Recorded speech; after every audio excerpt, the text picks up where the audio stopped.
an employee under workers' compensation law? That's our topic on this episode of State Law TV. My guest is South Carolina personal injury attorney George Sink of George Sink Injury Lawyers. And George, I want to thank you for being here today.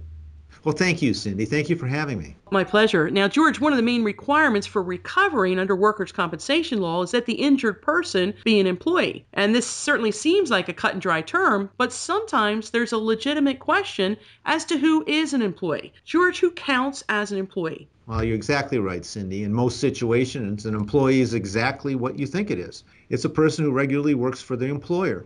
But there's a lot of people out there who may or may not be employees. Like what kinds of people? In the construction industry, you often have subcontractors and employees. They're different, and sometimes under the law, they can be the same. So it's pretty confusing. So what happens if you're injured, George, and you don't qualify as an employee? Generally, you're not eligible to recover if you're not an employee, but there are exceptions, like what's called a statutory employee, where the statutes, that's the laws of the state of South Carolina in our case, will treat you as if you're an employee. Like all workers' compensation issues, this varies widely from state to state. Now, George, I've heard workers' compensation referred to as an exclusive remedy. What does that mean?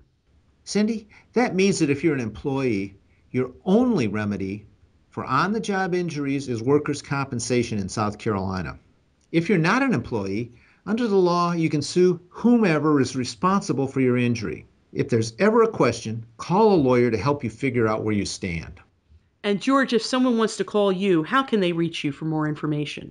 Oh, they can call us toll-free at 1-800-849-SINK, S-I-N-K, or find us on the web at www.sinklaw.com.